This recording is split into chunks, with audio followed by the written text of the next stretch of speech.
পড়ার বিষয় পক্ষ থেকে বলছি, তোমরা যারা ক্লাস 12-এ পড়ো অর্থাৎ ফার্স্ট সেমিস্টারে পড়ছো এবং তোমাদের যাদের ইতিহাস আছে তাদের জন্য আমরা পড়ার বিষয় পক্ষ থেকে ইউনিট 4-এর যে প্রথম চ্যাপ্টারটা আছে আলিগড় আন্দোলন থেকে হিন্দু মহাসভা দেশভাগের পথে, তার আমরা সাজেশন দেওয়া হয়ে গেছে। এবং তোমরা জানো আমরা পড়ার বিষয় পক্ষ থেকে তোমাদের প্রতিশ্রুতি দিয়েছি যে আমরা যে সাজেশনগুলো দেব হিস্ট্রি, পল সায়েন্স, ফিলোসফি বা এডুকেশন, সেগুলো প্রত্যেকটা নোট দেব। শুধু নোট দিয়ে আমরা কিন্তু ক্ষান্ত হই না, আমরা বুঝিয়ে দেওয়ার চেষ্টা করি সংক্ষেপে, কারণ সময়টা একটা বিরাট ব্যাপার আছে, বুঝতেই পারছো। আর আমরা যে ভাষা ব্যবহার করি খুব সহজ সাদা ভাষা এবং টু দ্য পয়েন্ট উত্তর দেবে, খুব ছোট ছোট পয়েন্টে উত্তর লেখা, যাতে বর্তমানে উচ্চ মাধ্যমিক শিক্ষা সংসদ ঠিক যেরকম চাইছে দীর্ঘ 23-24 বছর শিক্ষকতার অভিজ্ঞতার থেকে যতটুকু অর্জন করেছে তা আমরা পড়ার বিষয়ের পক্ষ থেকে আমি ছাড়া আরও 13 জন শ্রদ্ধেয় শিক্ষক শিক্ষিকা আছেন যারা বিভিন্ন স্কুল কলেজের সাথে প্রত্যক্ষ পরোক্ষভাবে যুক্ত। তা চলো এই চ্যাপ্টারে আমরা একটা 3 বা 4 নম্বরের উত্তর আমরা আলোচনা করি, কারণ উচ্চ মাধ্যমিক শিক্ষা সংসদ তোমাদের এই যে ইউনিট 4-এ যে 4টে চ্যাপ্টার আছে সেই 4টে চ্যাপ্টার থেকে দেখতেই পাচ্ছ 19 নাম্বার রেখেছে। তার থেকে 2 নম্বরে 3 নম্বরে 2টো থাকবে, একটা লিখতে হবে, এবং 4 নম্বরে 2টো থাকবে, একটা লিখতে হবে, এবং 8 নম্বরের একটা থাকবে, এবং 8 নম্বরটা 5+3ও থাকতে পারে বা ডাইরেক্ট 8ও থাকতে পারে।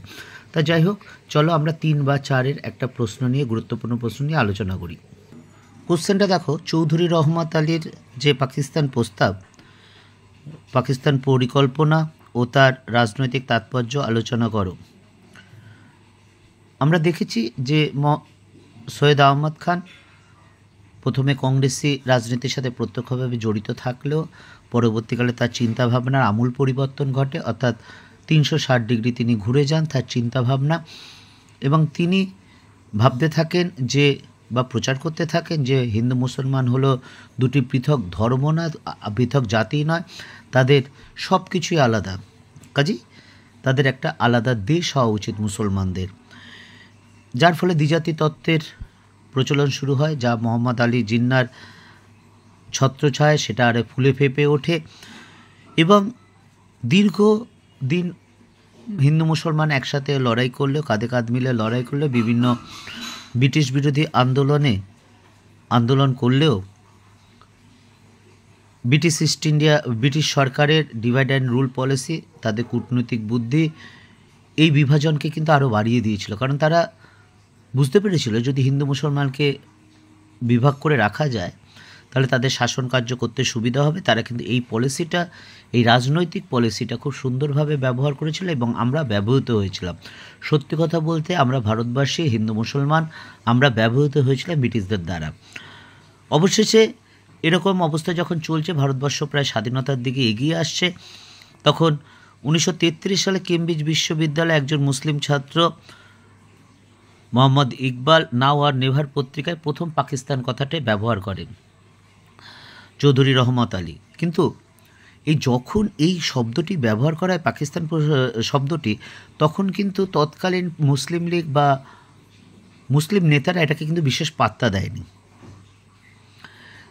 তা চৌধুরী রহমত আলী কী বলেছিলেন যে পাকিস্তানটা কেন? পাকিস্তান মূলত উত্তর পশ্চিম ভারতের যে সীমান্ত অঞ্চল যেখানে মুসলিম অধ্যুষিত, সেই মুসলিম অধ্যুষিত অঞ্চলগুলি নিয়ে পাকিস্তান তৈরি হবে। যেমন দেখতেই পাচ্ছ, পাঞ্জাব, আফগানিস্তান, কাশ্মীর, সিন্ধ এবং বেলুচিস্তানের তান, এই 5টা রাজ্য মিলিয়ে, মুসলিম অধ্যুষিত রাজ্য মিলিয়ে পাকিস্তান গঠনের প্রস্তাব হয়। অর্থাৎ প্রস্তাব হয় মানে চৌধুরী রহমত আলী তার এই দাবি করে। এবার দেখো মূল ধারণাটা কি, যে সৈয়দ আহমেদের একেবারে জেরক্স কপি। তিনি মনে করতেন যে মুসলমানরা একটা পৃথক জাতি এবং হিন্দুদের থেকে সবই আলাদা, কাজেই তাদের একটা আলাদা রাষ্ট্র থাকা উচিত। এই যে মোহাম্মদ চৌধুরী রহমত আলীর এই যে ধারণা, এটা কিন্তু সম্পূর্ণ পুরো সৈয়দ আহমেদের একেবারে চিন্তাভাবনা জেরক্স কপি। এবার প্রস্তাবনার লক্ষ্য কী ছিল? তার এই পরিকল্পনার মূল লক্ষ্য ছিল যে উত্তর পশ্চিম ভারতের উত্তর পশ্চিম মুসলিম অধ্যুষিত অঞ্চল নিয়ে একটি স্বাধীন মুসলিম রাজ্য গঠন করা এবং মুসলিমরা যাতে তাদের স্বতঃস্ফূর্তভাবে সার্বিকভাবে উন্নতি ঘটাতে পারে। এবারে রাজনৈতিক তাৎপর্য কী ছিল? এই চৌধুরী রহমত আলীর এই পাকিস্তান প্রস্তাব বিশেষভাবে তাৎপর্যপূর্ণ, শুধু তাৎপর্যপূর্ণ না, সুদূরপ্রসারী। যেমন তার এই পরিকল্পনায় মুসলিম লীগের রাজনৈতিক আন্দোলন এক নতুন রূপ পায় এবং দ্বিজাতি তত্ত্বের যে চিন্তাভাবনা আরও অনেক শক্তিশালী হয় এবং অবশেষে এই চৌধুরী রহমত আলীর চিন্তাভাবনায় কিন্তু কালক্রমে পাকিস্তানের যে স্বাধীন রাষ্ট্র পরবর্তীকালে হয় তার রূপ পায় এবং ভারত বিভাজনের পথ প্রশস্ত হয়। কাজেই আমরা দেখতে পাচ্ছি যে প্রাথমিক পর্বে চৌধুরী রহমত আলীর এই প্রস্তাব বিশেষভাবে গুরুত্ব না পেলেও সময়ের সাথে সাথে এটা বিশেষভাবে গুরুত্বপূর্ণ হয়ে ওঠে এবং পরবর্তীকালে 1947 সালে 14ই আগস্ট যে ভারত ভাগ হয়, অর্থাৎ 14ই আগস্ট পাকিস্তান স্বাধীন হয় এবং 15ই আগস্ট ভারতবর্ষ স্বাধীন হয় 1947 সালে, তা মূলত কিন্তু এই চৌধুরী রহমত আলীর যে পাকিস্তান প্রস্তাব সেই প্রস্তাবের ভিত্তিতেই হয়েছিল। কাজেই চৌধুরী রহমত আলীর এই পরিকল্পনা কিন্তু ভারতীয় মুসলমানদের একটা স্বতন্ত্র জাতীয় সত্তা রক্ষার কিন্তু একটা প্রচেষ্টা ছিল, যা ভারতের সাম্প্রদায়িকতার একটা, অর্থাৎ সাম্প্রদায়িকতার ভিত্তিতে কিন্তু পাকিস্তান ভাগ হয়, তবে ভারতবর্ষ কিন্তু সেই সাম্প্রদায়িকতা ভিত্তিতে হয়নি। ভারতবর্ষে হিন্দু মুসলমান সবাই সমানভাবে সমান অধিকারে কিন্তু বসবাস করেছে। পড়া বিষয়ের পক্ষ থেকে এতটুকুই। অগ্রিম শুভেচ্ছা রইল সকলের লাগে। যদি ভালো লাগে অবশ্যই চ্যানেলটি লাইক করে সাবস্ক্রাইব করে বেল আইকন টিপে রেখো।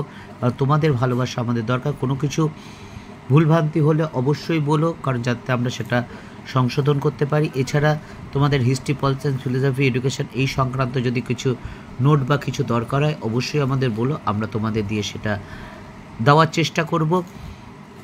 অগ্রিম শুভেচ্ছা রইল। ভালো করে পড়াশোনা করো। থার্ড সেমিস্টারের কথা বাদ দাও যদি খারাপ হয়ে থাকে, কারণ অনেকের ভালো হয়েছে, অনেকের মোটামুটি হয়েছে, অনেকের আশানুরূপ হয়নি। থার্ড সেমিস্টার যা হয়েছে সব বাদ দাও। এখনও কিন্তু 50% পরীক্ষা বাকি। কাজে তুমি কিন্তু এখনও পরীক্ষা কমপ্লিট হয়নি। কাজে এই 50%টাই কিন্তু 100%-এ রূপান্তরিত করা অবশ্যই সম্ভব। নিজের উপর বিশ্বাস রাখো, অসম্ভব বলে কিছুই কিন্তু হয় না।